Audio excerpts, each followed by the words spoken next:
Aku berumur 59 tahun ketika pagi itu datang, pagi yang mengguncang sesuatu di dalam diriku. Hari ulang tahun putriku berlangsung riuh, penuh tawa dan keramaian. Tamu berdatangan bergantian, memenuhi rumah kecil kami di sebuah perumahan di Bandung. Suara-suara bercampur dengan gelas yang beradu, dan aku berlari-lari antara dapur dan ruang tamu, menghidangkan piring-piring berisi salad, menata sendok garpu, membersihkan piring kotor, dan tersenyum saat menjawab pertanyaan mereka. Suamiku pamit duluan, katanya tekanan darahnya naik. Aku melihat dia memegangi pelipisnya dengan wajah kesakitan, tapi aku tidak menahannya. Istirahat saja, pikirku. Para tamu mulai pulang menjelang tengah malam. Ada yang memanggil taksi, yang lain berangkat dengan teman-teman. Putriku, Ayu, memeluk setiap tamu di ambang pintu, berterima kasih atas hadiah-hadiah yang mereka bawa. Ardi, pacarnya, sempat berhenti di pintu, meraih jaketnya, tapi kemudian berkata, "Aku akan tinggal, bantu beres-beres besok pagi." Aku melambaikan tangan, merasa lelah. Ngapain sih repot-repot? Istirahat saja. Tapi dia menggeleng, melepas jaketnya kembali. Ayu sudah tidur, hampir jatuh ke tempat tidur setelah perjalanan panjang hari itu. Ardi menggelar selimut di sofa ruang tamu dan tidur di sana. Seperti biasa, aku bangun pagi-pagi sekali.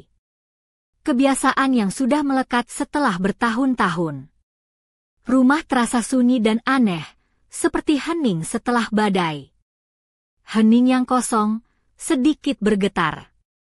Aku berbaring beberapa menit mendengarkan, lalu terdengar suara air mengalir dan suara mesin pencuci piring yang berdengung pelan. Seseorang sudah bangun. Aku mengenakan jubah dan melangkah ke lorong. Cahaya matahari menembus celah tirai, membentuk garis-garis emas di lantai. Saat tiba di dapur, aku terpaku di ambang pintu. Ardi berdiri membelakangi aku, hanya memakai celana pendek. Tidak ada kaos, tidak ada baju. Bahunya lebar, punggungnya tegap dengan otot-otot halus yang terlihat di balik kulitnya. Dia sedang mencuci sesuatu di bawah aliran air, fokus seolah itu pekerjaan terpenting dalam hidupnya. Mesin pencuci piring berdengung lembut. Piring-piring tertata rapi di meja. Aku tidak bergerak, bingung mau berkata apa. Dia tidak mendengar langkahku, suara air terlalu keras. Tiba-tiba ia berkata tanpa menoleh, "Aku nggak mau kamu capek sendiri cuci semua ini." Aku tersentak. Dia tahu aku di sini. Bagaimana bisa dia merasakan kehadiranku? Aku melangkah maju, satu langkah, lalu satu lagi. Bau harum memenuhi dapur, segar dan berlapis, sabun dengan aroma jeruk, kopi yang baru diseduh di kompor, dan sesuatu yang hangat dan manusiawi. Tubuhnya. Aku sadar sudah lama aku tidak merasakan sesuatu seperti ini dengan begitu dalam. "Kamu bangun pagi banget," kataku, berusaha terdengar biasa saja. "Kebiasaan," jawabnya, lalu berbalik. Wajahnya segar, mata cerah sedikit mengantuk, rambut acak-acakan, dan senyum setengah tersungging. "Mau kopi?" Aku mengangguk tanpa bisa melepaskan pandanganku dari dadanya yang rata dengan segerombolan rambut halus di tengah. Dia menghadap kompor, mengambil gelas kopi, menuangkan 2 cangkir. Tangannya kuat, gerakannya tepat tanpa terburu-buru. "Kamu selalu bangun pagi seperti ini?" tanyaku sambil mendekat dan mengambil cangkir darinya. Jari kita bersentuhan sebentar, hangat dan sedikit basah karena air. "Hampir selalu. Aku nggak suka buang waktu tidur." "Kamu biasanya ngapain malam-malam?" Aku terkejut sendiri dengan pertanyaanku itu. Dia mengangkat alis dan tersenyum. Malam itu lain cerita. Malam bisa dipakai untuk apa saja. Aku menyeruput kopi panas, merasakan lidahku terbakar sedikit. Kami berdiri sangat dekat, terlalu dekat untuk obrolan pagi dan ruang dapur yang kecil itu. Aku merasakan hangat tubuhnya, melihat dada yang naik turun saat ia bernapas. Kamu nggak kedinginan? Aku menunjuk tubuhnya yang hanya mengenakan celana pendek. Nggak, aku biasanya kepanasan pagi-pagi. Diam sejenak. Dia menatapku tanpa berkedip, dan dalam tatapannya ada sesuatu yang membuat jantungku berdetak lebih cepat. Aku menunduk, pura-pura menatap cangkir kopi. Terima kasih sudah bantu, aku berkata pelan. Sama-sama. Aku suka bantu. Dia mengucapkannya pelan, seolah menimbang setiap kata. Aku menatapnya, dia masih memandangku tajam. Kamu mau aku ambilkan sesuatu? Kaos misalnya. Dia menggeleng. Nggak usah. Aku nyaman begini. Aku mengangguk, menyeruput kopi lagi. Mesin pencuci piring selesai dan berhenti berdengung. Sunyi sekali, hanya suara napas kami yang terdengar. Tahu nggak, aku selalu pikir kamu wanita yang luar biasa, katanya sambil meletakkan gelas di meja. Aku terdiam. Apa yang luar biasa?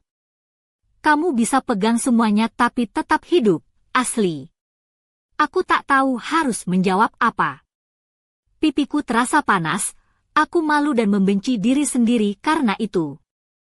Kamu capek perjalanan, makanya begini, aku mencoba bercanda. Nggak, katanya tegas. Aku nggak capek. Kamu tahu aku serius. Dia melangkah ke arahku, jarak kami tinggal setengah meter. Aku bisa melihat setiap garis wajahnya, setiap helai bulu mata, setiap pori kulitnya. Bau itu makin kuat, sabun, kopi, keringat, sesuatu lagi. Nafasku cepat, terlalu cepat. Ardi, aku mulai, tapi dia menyela. Aku nggak mau salah bicara. Kamu harus tahu. Tahu apa? Kalau kamu nggak terlihat biasa-biasa saja, kalau orang melihat kamu, kalau kamu spesial. Jantungku berdetak sangat keras sampai aku yakin dia bisa dengar. Aku melangkah mundur, bersandar di meja untuk pegangan. Ayo tidur di atas, suaraku serak. Aku tahu suamimu di rumah. Aku juga tahu itu.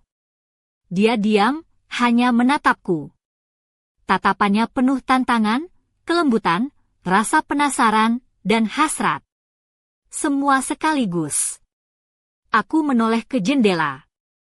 Di luar, matahari bersinar dan burung-burung berkicau. Pagi biasa. Tapi kenapa rasanya tidak biasa? Aku harus ganti baju, kataku dan cepat-cepat meninggalkan dapur. Pulang ke kamar, aku langsung menutup pintu dan bersandar dengan punggung ke kayu dingin. Tangan-tanganku gemetar, dan aku menatap bayanganku di cermin. Seorang perempuan berumur 59 tahun dengan rambut berantakan dan jubah yang kusut. Apa yang sebenarnya kusempatkan untuk diriku? Ini kan pacar putriku, Ardi. Aku sudah menikah. Ini gila. Tapi tubuhku seolah tak mau menurut akal sehat. Ia masih teringat tatapan Ardi, suaranya, aroma yang mengelilinginya.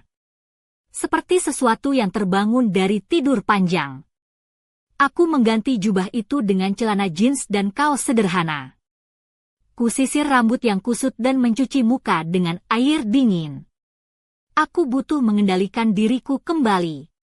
Saat kembali ke dapur, Ardi masih di sana. Namun kali ini ia sudah mengenakan kaos dan berdiri di dekat jendela sambil memegang cangkir kopi. Matanya menatap keluar, jauh dan hening. Maaf, katanya tanpa menoleh, kalau aku tadi ngomong terlalu banyak.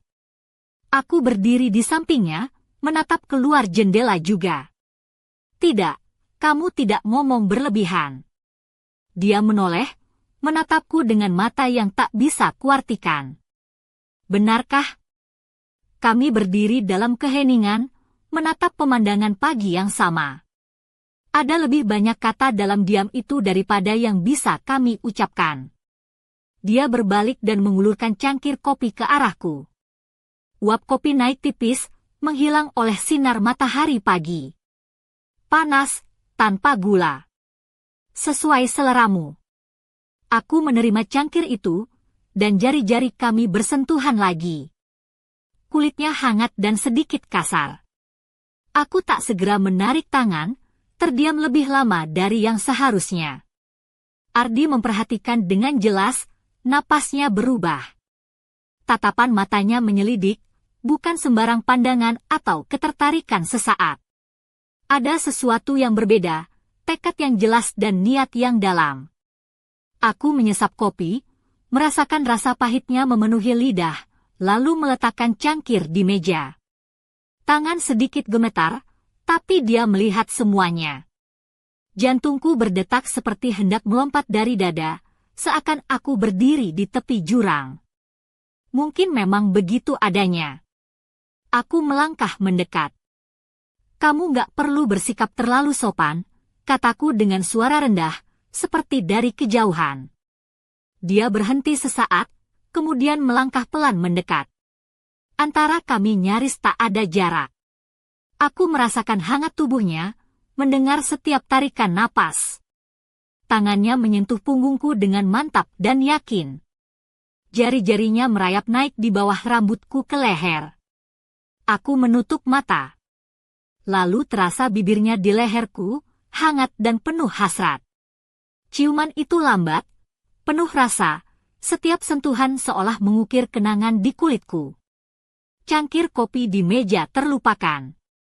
Dunia menyempit ke saat itu, kesentuhan tangannya, ke napasnya di telingaku. Aku mengepung lehernya, menempelkan tubuh lebih erat. Kain kaosnya terasa tipis di bawah jari-jari tanganku, hampir tak berwujud.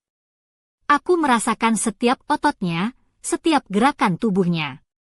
Tiba-tiba dia mengangkat pinggangku, ringan seperti aku tidak berbobot. Aku terkejut, dan melingkarkan kaki di pinggangnya. Dia dudukkan aku di tepi meja, di antara piring dan gelas. Sesuatu berdering dan berguling jatuh ke samping. Tangannya menjelajah ke atas, meremas kain jubahku. Celana pendek yang dikenakannya tidak jadi penghalang. Aku menggenggam tepi meja, kuku mencakar kayu hingga meninggalkan bekas. Kamu gak akan percaya, bisiknya di telingaku, suara serak dan bergetar. Berapa lama aku menyimpan ini? Aku menutup mata, menengadah. Saat itu, tak ada yang lain di dunia ini. Sendok jatuh dan berdering di lantai. Di lantai atas terdengar pintu berderit. Kami terdiam. Mama, suara Ayu yang mengantuk terdengar pelan. Realita menghantam sekeras tamparan. Mama, kamu di mana? Suaranya makin dekat. Aku di dapur, sayang, jawabku, berusaha terdengar tenang. Ardi mengambil sendok dari lantai dan melemparnya ke wastafel. Aku meraih cangkir kopi, meneguk air yang sudah dingin. Ayu muncul di pintu, rambut acak-acakan, mengenakan piyama, menguap pelan. Selamat pagi, katanya. Kalian kok bangun pagi sekali? Aku nggak bisa tidur, jadi bantu beres-beres, jawab Ardi sambil tersenyum ringan. Dan ibumu yang buatkan kopi. Ayu mengangguk, tak melihat ada yang aneh. Ia mendekat, memeluk pinggang Ardi, mencium pipinya. Aku berpaling ke jendela. Terima kasih sudah tinggal, katanya lembut padanya. Selalu, jawab Ardi, menatap bukan ke Ayu, tapi ke arahku. Aku berdiri di dekat jendela, memegang cangkir, merasakan detak jantung yang masih berdenyut kencang dan panas yang tak padam di dalam dada. Namun saat itu, momen itu telah hilang. Dunia kembali seperti semula. Atau setidaknya, begitulah yang tampak. Setelah Ayu duduk di meja dan mulai meraih sepiring kue kering, aku masih terpaku di dekat jendela, menatap keluar tanpa benar-benar melihat. Ardi menuangkan kopi ke cangkir Ayu, dan aku bisa melihat senyum manis di wajah putriku, polos dan tanpa curiga. Aku mencoba menenangkan pikiranku, tapi semuanya terasa bergejolak di dalam. Setelah sarapan selesai, Ayu pergi ke kamar mandi untuk mandi, meninggalkan aku dan Ardi di dapur. Aku mulai membereskan meja, mengumpulkan remah-remah kue, mengelap noda kopi yang tertinggal, dan menumpuk piring-piring bersih. Tangan-tanganku bergerak otomatis, tapi pikiranku melayang jauh, mengulang kejadian pagi ini berulang kali. Ardi sibuk memasukkan piring kotor terakhir ke dalam mesin pencuci piring. Ia tampak tenang dan fokus, seolah pagi ini tidak terjadi apa-apa. Namun aku bisa melihat ketegangan di bahunya, bagaimana ia menghindari menatapku. Aku memutuskan untuk pergi ke kamar, mengganti pakaian. Saat melepas jubah dan mengenakan celana jeans serta kaos sederhana, aku berdiri di depan cermin, menatap wajahku yang biasa, tapi dengan mata yang berbeda, mata yang menyimpan rahasia dan hasrat yang baru terbangun. Di leherku ada bekas merah samar dari bibir Ardi, yang dengan cepat aku sembunyikan di balik kerah kaos. Kembali ke dapur, aku melihat Ardi berdiri di dekat jendela, tangannya bertumpu pada ambang jendela, punggungnya tegang dan kepala tertunduk. Aku berhenti di ambang pintu, tidak tahu harus berkata apa. Keheningan mengisi ruang, berat dan penuh arti. Tiba-tiba dia menoleh saat mendengar langkahku. Matanya serius, tanpa senyum. Ia melangkah mendekat, berhenti hanya beberapa langkah dariku. Aku membeku, menahan napas. Tangannya terangkat perlahan, menyentuh pipiku dengan lembut, seperti sentuhan yang tak ingin menyakitiku. Jari-jarinya mengelus tulang pipi, turun ke dagu, dan berhenti di bibirku. Kalau ini bukan karena keadaan, aku pasti sudah bilang, katanya pelan, matanya menatap dalam ke mataku. Aku tidak bisa menjawab, kata-kata tersangkut di tenggorokan, bercampur dengan napas yang memburu. Semua ini bermula begitu perlahan, tapi harus segera berakhir. Gelombang perasaan yang menyesakkan datang bersamaan. Ardi mundur ke meja, mengambil cangkir kopinya yang belum habis, meneguk sedikit, lalu meringis karena dingin. "Terima kasih untuk kopinya," katanya dengan suara biasa, seakan berterima kasih atas hal yang sangat biasa saja. Namun matanya menyiratkan sesuatu yang lebih dalam, bukan untuk kopi itu. Aku mengangguk pelan, suaraku serak dan tak yakin bisa dipercaya. Dia diam beberapa saat, lalu berbalik dan meninggalkan dapur. Aku mendengar langkahnya naik ke lantai atas, pintu kamar Ayu terbuka, dan suara mereka berbicara pelan. Aku berdiri sendiri di dapur, menatap kosong ke arah meja, lalu melihat bekas goresan kecil di kayu tempat kukuku menancap tadi. Bekas itu kecil dan hampir tak terlihat, tapi nyata. Aku menyentuhnya dengan jari, merasakan kasar dan tak rata. Bekas itu bisa dihapus, disamarkan, dibuat seolah tak pernah ada. Tapi aku memilih untuk mengingatnya, menyimpan sensasi itu dalam ingatan. Ini adalah tanda kecil, saksi bisu bahwa sesuatu telah berubah, garis telah dilintasi, dan jalan kembali sudah tak ada. Aku tak merasakan dosa. Belum. Mungkin nanti rasa itu datang, menelan dan membuatku sesak napas. Tapi untuk sekarang, hanya ada ketenangan aneh dan perasaan bahwa aku hidup kembali. Telepon di meja bergetar, sebuah pesan masuk. Aku membuka layar dan membaca. "Kopi belum berakhir," tulis Ardi. Aku melihat kata-kata itu 2 kali, jari-jari menari ragu di atas keyboard. Apa yang harus kubalas? Menolak, setuju, diam saja? Akhirnya aku mengetik, "Aku tahu." Kirim. Aku menaruh telepon dengan layar menghadap ke bawah dan meninggalkan dapur. Bekas goresan di meja tetap di sana, menjadi saksi bisu malam dan pagi yang tak akan kulupakan. Pagi itu terasa berbeda sejak pertama kali aku membuka mata. Perasaan yang belum pernah kurasakan selama puluhan tahun tiba-tiba membanjiri pikiranku. Aku duduk di tepi tempat tidur, membiarkan sinar mentari pagi menembus jendela kamar kami di sebuah rumah sederhana di Yogyakarta. Suara burung-burung berkicau di luar menjadi latar yang kontras dengan kegelisahan yang menggelayuti hatiku. Aku, Rini, perempuan berusia 59 tahun, sudah menjalani kehidupan yang tenang bersama suamiku dan putriku, Ayu. Hari itu, ulang tahun Ayu dirayakan dengan meriah di rumah kami. Suasana riuh dengan tawa dan suara cangkir yang beradu membuatku sibuk melayani tamu. Namun, di balik keramaian itu, aku merasa ada sesuatu yang mulai berubah, sesuatu yang tak kuharapkan. Suamiku pamit lebih awal dengan alasan tekanan darah naik. Aku melihatnya memegang pelipis dengan wajah kesakitan, dan aku memilih membiarkannya beristirahat. Malam semakin larut, tamu-tamu mulai meninggalkan rumah, dan Ayu mengucapkan terima kasih pada setiap orang di pintu. Ardi, pacar Ayu, sempat hendak pulang, namun kemudian memutuskan untuk tinggal dan membantu beres-beres keesokan paginya. Aku merasa lelah dan mengusirnya untuk beristirahat, tetapi ia tetap bertahan, melepas jaket dan tidur di sofa ruang tamu. Pagi itu, aku terbangun lebih awal dari biasanya. Rumah terasa hening, sunyi setelah keramaian semalam. Aku mengenakan jubah dan berjalan pelan ke dapur.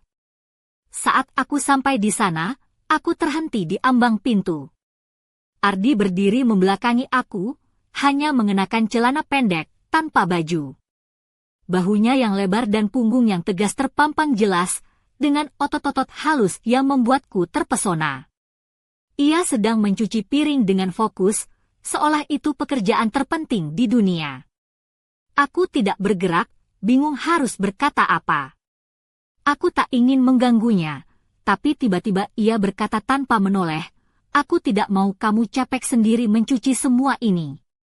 Suara itu membuatku terkejut, bagaimana dia tahu aku ada di sana. Aku melangkah perlahan mendekatinya, mencium aroma sabun jeruk yang segar dan kopi yang baru diseduh di dapur. Bau itu memenuhi ruangan, membuatku merasa hangat dan aneh. "Kamu bangun pagi sekali," kataku, mencoba terdengar biasa. "Kebiasaan," jawabnya sambil berbalik.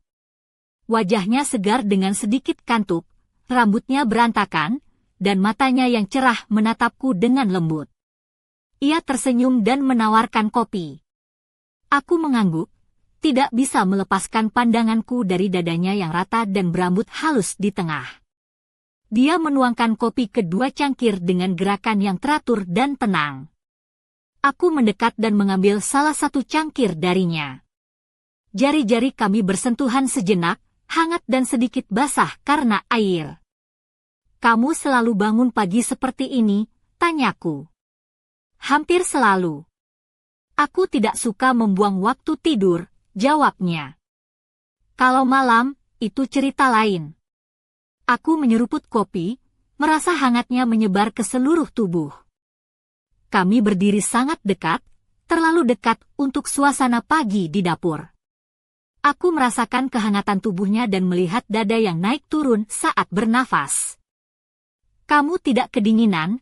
tanyaku, menunjuk tubuhnya yang hanya mengenakan celana pendek.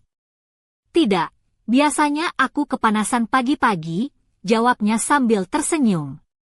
Ada keheningan yang panjang. Ia menatapku intens, membuat jantungku berdetak lebih cepat. Aku menunduk, pura-pura melihat cangkir kopi. "Terima kasih sudah membantu," kataku pelan. "Sama-sama. Aku suka membantu," jawabnya dengan suara lembut. Aku menatapnya, dan ia masih memandangku tanpa berkedip. "Aku bisa ambilkan sesuatu untukmu?" "Kaos misalnya," tanyaku mencoba mencairkan suasana. Ia menggeleng. "Tidak usah, aku nyaman seperti ini." Kami berdiri dalam keheningan, hanya suara mesin pencuci piring yang berdengung pelan. Tiba-tiba ia berkata, "Aku selalu menganggap kamu wanita yang luar biasa." Aku terdiam, wajahku memerah.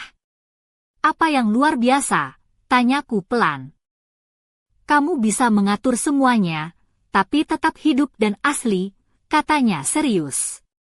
Aku tidak tahu harus menjawab apa. Rasa malu menguasai. "Kamu pasti capek perjalanan, itu sebabnya," aku mencoba bercanda. "Tidak, aku tidak capek." "Aku serius," jawabnya tegas sambil melangkah mendekatiku. Jarak kami tinggal beberapa puluh sentimeter. Aku bisa melihat setiap detail wajahnya, setiap helai bulu mata, setiap pori-pori kulitnya.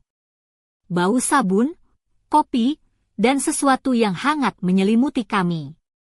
Nafasku memburu. "Ardi," aku mulai berbicara, tapi ia menyela. "Aku tidak ingin salah bicara. Kamu harus tahu sesuatu." "Tahu apa?" "Kamu bukan orang biasa. Orang melihatmu, kamu istimewa." Jantungku berdetak sangat keras. Aku mundur selangkah dan bersandar di meja.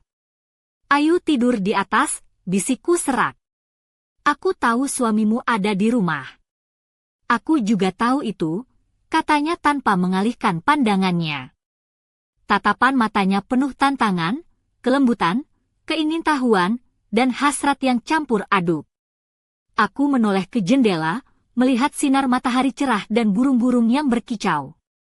Pagi yang biasa, tapi terasa sangat berbeda. "Aku harus ganti baju," kataku dan segera meninggalkan dapur. Aku masuk ke kamar dengan langkah cepat, menutup pintu dengan perlahan di belakangku. Tubuhku gemetar, jantung berdebar kencang, dan aku berdiri membelakangi pintu sambil menarik napas dalam-dalam. Bayangan Ardi masih terpatri jelas di pikiranku, wajahnya yang segar, mata cerah yang dalam, dan sentuhan lembut tangannya di pipiku. Aku menatap diriku di cermin, seorang perempuan 59 tahun dengan jubah kusut dan rambut berantakan. Apa yang sedang kulakukan? Ini bukan hanya soal rasa, tapi tentang batas yang seharusnya ku ketahui dan hormati. Dia pacar putriku, aku seorang istri. Semua ini terasa seperti mimpi buruk yang tak ingin kualami. Namun, tubuhku tak mau menuruti logika. Nafasku tersengal saat aku mengingat bau sabun jeruk dan kopi yang memenuhi dapur pagi tadi. Ada sesuatu yang membangkitkan rasa yang sudah lama terkubur, sesuatu yang membuatku merasa hidup kembali. Aku mengganti jubah dengan celana jeans dan kaos sederhana, menyisir rambut kusut, dan mencuci wajah dengan air dingin untuk menyegarkan diri. Aku harus menguasai diriku kembali, menyembunyikan perasaan yang mulai menggelora ini. Ketika aku kembali ke dapur, Ardi masih di sana. Kali ini, ia sudah mengenakan kaos dan berdiri di dekat jendela, memandang keluar dengan cangkir kopi di tangan. Bahunya masih tegang, tapi wajahnya terlihat lebih tenang. Aku berdiri di ambang pintu, tak tahu harus berkata apa. Keheningan memenuhi ruangan, berat dan penuh makna. Tiba-tiba ia menoleh saat mendengar langkahku. Matanya serius, tidak ada senyum yang biasa kulihat. Ia melangkah mendekat, berhenti hanya beberapa langkah dariku. Aku membeku, menahan napas. Tangannya terangkat perlahan, menyentuh pipiku dengan lembut, seperti takut melukai. Jari-jarinya mengelus tulang pipi, turun ke dagu, dan berhenti di bibirku. Kalau ini bukan karena keadaan, aku pasti sudah bilang, katanya sambil menatap dalam ke mataku. Aku tak bisa menjawab, kata-kata tersangkut di tenggorokan, bercampur dengan napas yang memburu. Semua ini dimulai perlahan, tapi harus segera berakhir. Gelombang perasaan yang menyesakkan datang bersamaan, membuatku merasa seolah berdiri di tepi jurang yang menganga. Ardi mundur ke meja, mengambil cangkir kopinya yang belum habis, meneguk sedikit, lalu meringis karena sudah dingin. "Terima kasih untuk kopinya," katanya dengan suara biasa, seolah berterima kasih atas hal yang sangat biasa saja. Namun matanya menyiratkan sesuatu yang lebih dalam, bukan untuk kopi itu. Aku mengangguk pelan, suaraku serak dan tak yakin bisa dipercaya. Dia diam beberapa saat, lalu berbalik dan meninggalkan dapur.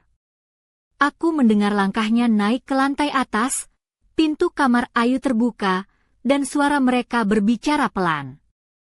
Aku berdiri sendiri di dapur, menatap kosong ke meja, lalu melihat bekas goresan kecil di kayu tempat kukuku terpancang tadi. Bekas itu kecil dan hampir tak terlihat, tapi nyata. Aku menyentuhnya dengan jari, merasakan kasar dan tak rata. Bekas itu bisa dihapus, disamarkan, dibuat seolah tak pernah ada. Tapi aku memilih untuk mengingatnya, menyimpan sensasi itu dalam ingatan. Ini adalah tanda kecil, saksi bisu bahwa sesuatu telah berubah, garis telah dilintasi, dan jalan kembali sudah tak ada. Aku tidak merasakan penyesalan. Belum. Mungkin nanti rasa itu datang, menelan dan membuatku sesak napas. Tapi sekarang, hanya ada ketenangan aneh dan perasaan bahwa aku benar-benar hidup kembali. Pesan di ponsel bergetar, membuatku terlepas dari lamunanku. Aku membuka layar dan membaca kata-kata dari Ardi, "Kopi belum berakhir." Aku menatap pesan itu 2 kali, jari-jariku ragu di atas keyboard. Apa yang harus kubalas? Menolak, setuju, atau diam saja? Akhirnya, aku mengetik, "Aku tahu." Kirim. Aku meletakkan ponsel dengan layar menghadap ke bawah dan meninggalkan dapur. Bekas goresan di meja tetap di sana, menjadi saksi bisu pagi yang tak akan pernah kulupakan. Aku duduk di sudut ruang tamu, memeluk lutut sambil menatap secangkir kopi yang mulai mendingin di atas meja. Semilir angin pagi masuk lewat jendela yang terbuka, menggerakkan tirai tipis dengan lembut, namun hatiku bergolak tak karuan. Pagi yang seharusnya tenang berubah menjadi badai kecil yang mengaduk-aduk perasaan dan pikiranku. Aku, Rini, perempuan hampir 60 tahun, pernah mengira hidupku akan berjalan biasa saja, menemani suami, membesarkan Ayu, dan menjalani hari-hari dengan tenang tanpa banyak kejutan. Namun pagi ini, setelah kejadian di dapur bersama Ardi, semuanya terasa berbeda. Ada sesuatu yang pecah di dalam diriku, sesuatu yang aku sendiri belum bisa mengerti sepenuhnya. Aku terkejut dengan keberanian Ardi, pacar Ayu, yang tanpa ragu menunjukkan sisi lain dirinya. Sentuhannya yang lembut, tatapannya yang dalam, kata-katanya yang penuh makna membuatku merasa hidup kembali, meski aku tahu ini adalah jalan yang berbahaya. Aku bertanya pada diri sendiri, bagaimana bisa aku membiarkan hal ini terjadi? Apakah aku terlalu lelah dengan rutinitas dan kesendirian? Namun di balik semua itu, aku juga merasa bingung dan takut. Bagaimana jika suamiku tahu? Bagaimana jika Ayu membaca perubahan sikapku? Aku mencoba menyusun pikiran, mencari cara agar semuanya bisa kembali seperti semula, tapi hatiku menolak untuk diam dan tenang. Aku teringat saat Ardi berkata bahwa aku bukan orang biasa, bahwa aku istimewa. Kata-kata itu terngiang di telingaku, mengusik kepercayaan diri yang selama ini aku pendam. Mungkinkah aku terlalu lama hidup dalam bayang-bayang? Apakah ini saatnya aku bangkit dan mencari kebahagiaan yang selama ini tersembunyi? Di saat yang sama, aku merasa bersalah. Aku seorang istri, seorang ibu, dan aku tahu batasan yang seharusnya kujaga. Tapi mengapa hatiku menolak untuk menurut? Mengapa hasrat dan keinginan itu begitu kuat, membuatku sulit berpikir jernih? Aku menatap jam di dinding, waktu terus berjalan tanpa menunggu keputusan atau kejelasan dari diriku. Aku tahu, Kalau aku terus membiarkan perasaan ini berlarut-larut, aku akan terjebak dalam pusaran yang sulit keluar. Namun, aku juga takut kehilangan sesuatu yang mungkin sudah lama hilang dari hidupku, rasa hidup, gairah, dan kehangatan. Aku menyesap kopi yang mulai dingin, mencoba menenangkan diri, tetapi panas yang kurasakan justru datang dari dalam, bukan dari cangkir di tanganku. Aku bertanya-tanya, apakah ada jalan lain selain yang sudah kujalani? Apakah aku bisa memperbaiki semuanya tanpa menghancurkan apa yang sudah kubangun? Namun yang paling menakutkan adalah, aku belum tahu bagaimana cerita ini akan berakhir. Aku hanya tahu, pagi ini telah mengubah segalanya, dan aku harus menghadapi konsekuensinya. Dalam diam, aku berharap ada keajaiban yang datang, sebuah jawaban yang akan menerangi jalan gelap di hadapanku. Tapi sampai saat itu tiba, aku hanya bisa menunggu dan merenung, merasakan detak jantungku yang tak pernah berhenti berpacu. Apakah aku akan menemukan kedamaian atau justru tenggelam dalam kebingungan? Hanya waktu yang bisa menjawabnya. Malam itu, setelah semua tamu pulang dan rumah kembali sunyi, aku duduk sendiri di ruang tamu, memikirkan pagi yang baru saja kulewati. Tapi tiba-tiba, suara ponselku bergetar, membuatku terkejut. Pesan masuk dari Ardi muncul di layar, aku harus bilang sesuatu yang penting. Hatiku berdebar kencang. Apa yang akan dia katakan? Aku membalas dengan singkat. Apa itu? Tapi dia tidak langsung membalas. Jam-jam berlalu tanpa ada jawaban. Keesokan harinya, suasana di rumah terasa berbeda. Ardi tampak lebih dingin, menghindari tatapanku dan berbicara hanya seperlunya.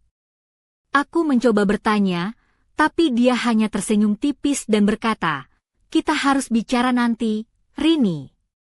Malamnya, setelah Ayu tidur, Ardi mengajakku duduk di teras belakang rumah. Udara malam yang sejuk berhembus pelan, dan lampu taman menerangi wajahnya yang serius. Dia mulai bercerita tentang masa lalunya, sesuatu yang tak pernah dia ungkapkan sebelumnya. "Aku bukan hanya pacar Ayu," katanya dengan suara rendah. "Ada sisi lain dari diriku yang selama ini aku sembunyikan. Aku punya masalah besar yang bisa mengubah hidup kita semua." Aku terdiam, merasa seolah dunia runtuh di sekelilingku. Apa maksudnya? Kenapa dia baru memberitahuku sekarang? Beberapa tahun lalu, aku terjerat hutang besar karena salah mengambil keputusan, lanjutnya. Aku berusaha keluar dari masalah itu, tapi belum sepenuhnya berhasil. Aku merasa campur aduk antara iba dan takut.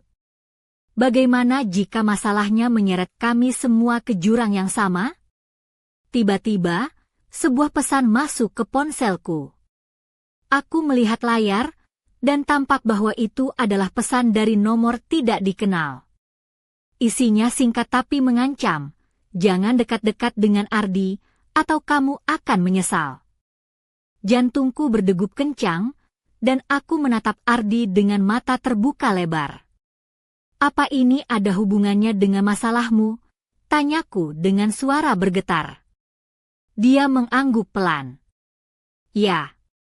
Ada orang-orang yang ingin aku bayar hutang itu, dan mereka tidak segan menggunakan cara-cara kejam.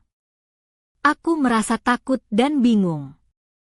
Apakah aku harus menjauh demi keselamatan keluargaku? Atau aku harus tetap berdiri di samping Ardi, meski risiko mengancam? Malam itu, aku sadar bahwa cerita kami tak hanya tentang perasaan dan hasrat, tapi juga tentang bahaya yang mengintai di balik bayang-bayang. Sebuah kisah yang jauh lebih rumit daripada yang pernah kubayangkan. Aku menatap langit malam yang gelap dan bertanya dalam hati, seberapa jauh aku siap melangkah dalam kisah ini? Dan apakah aku bisa keluar tanpa terluka terlalu dalam? Jawabannya masih samar, tersembunyi di balik kegelapan yang menunggu untuk terungkap. Malam itu, Setelah aku mendengar ancaman pesan misterius itu, suasana di rumah terasa seperti berada di ujung jurang.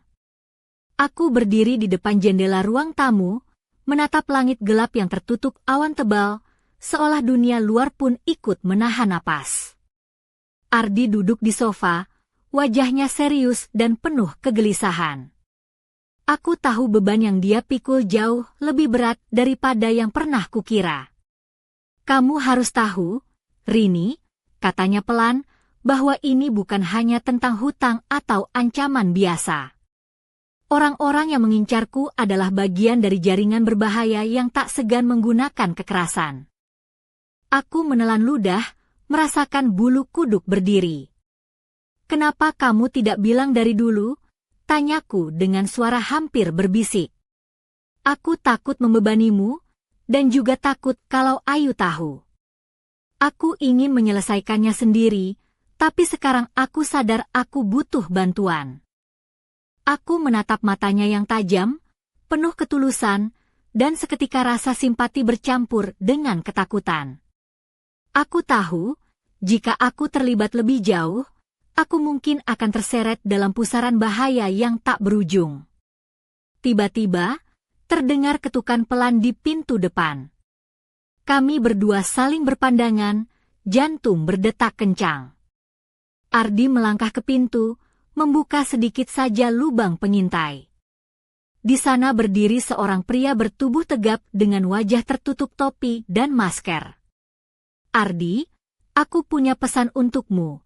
Suara pria itu dingin dan mengancam. Aku bersembunyi di balik tirai, merasakan ketegangan memenuhi udara.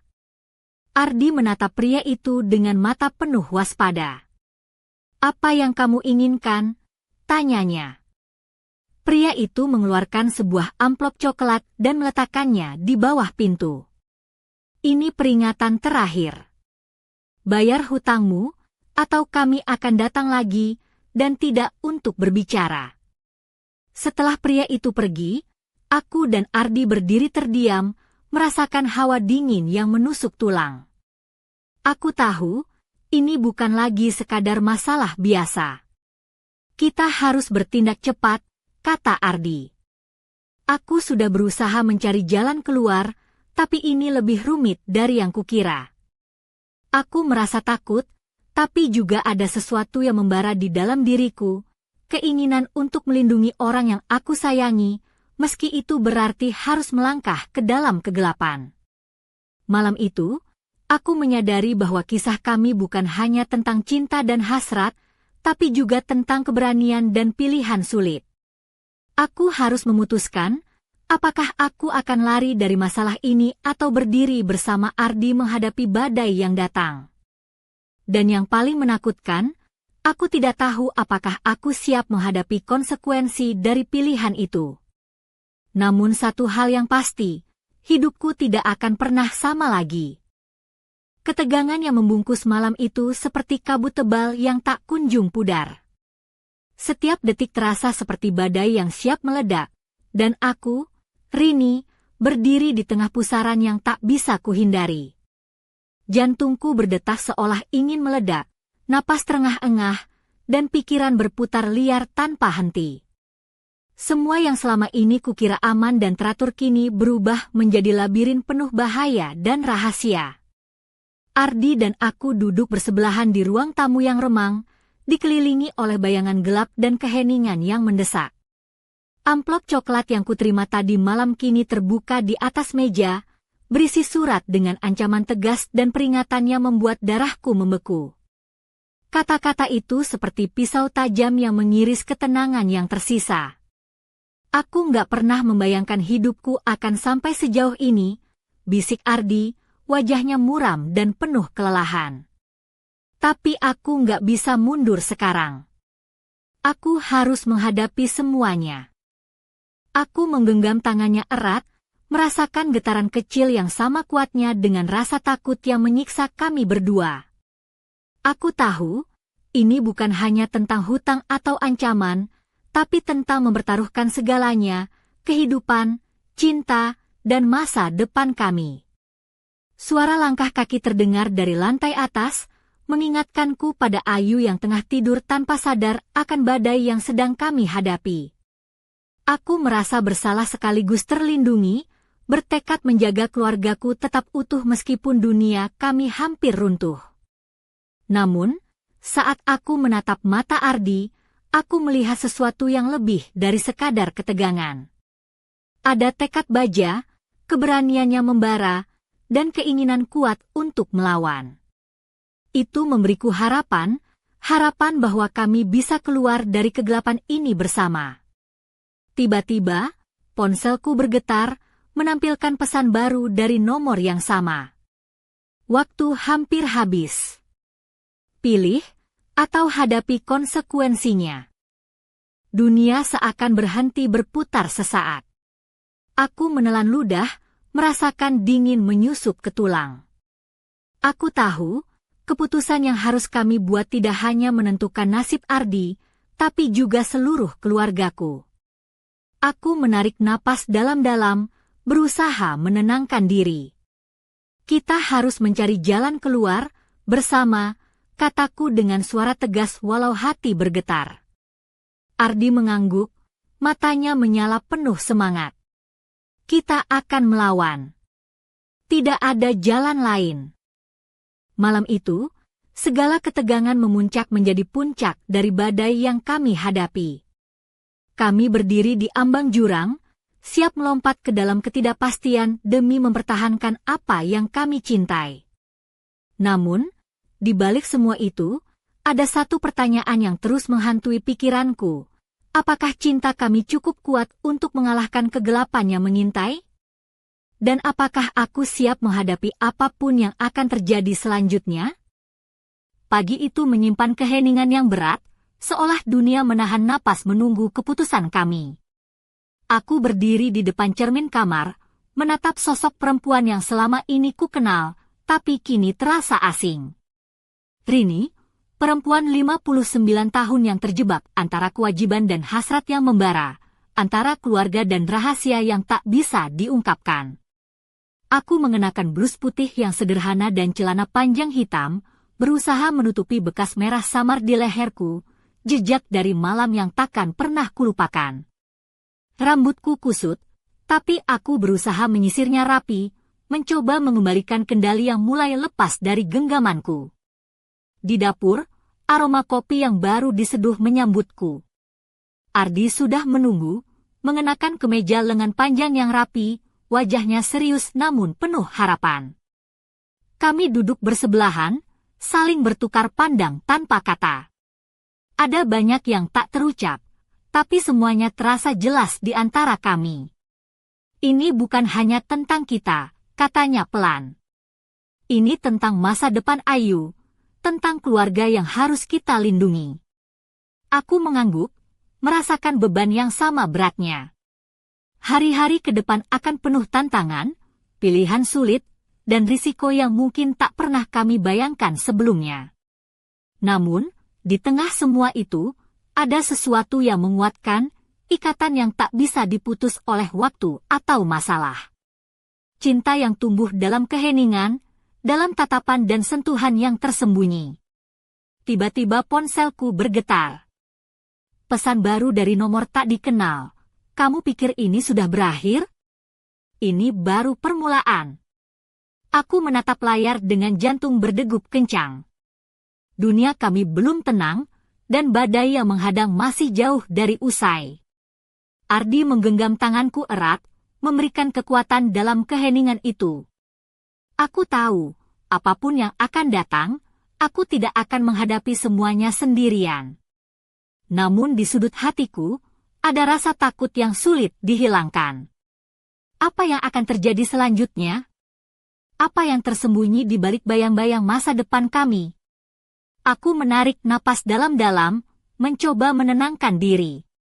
Cerita ini belum berakhir. Malah, mungkin baru saja dimulai. Dan aku tahu bahwa di balik setiap keputusan dan setiap langkah, ada misteri dan rahasia yang menunggu untuk diungkap. Sebuah kisah yang akan terus mengguncang hidupku, dan mungkin hidup kalian juga. Apa yang akan kalian lakukan jika berada di tempatku? Bisakah cinta mengalahkan segala rintangan? Ataukah takdir sudah menulis jalan yang berbeda? Jawaban itu belum kutemukan, tapi aku yakin satu hal, aku tidak akan menyerah. Kisah ini akan berlanjut, dan aku berharap kalian tetap bersama aku, menelusuri setiap liku dan rahasia yang tersembunyi di balik kehidupan yang tampak biasa ini.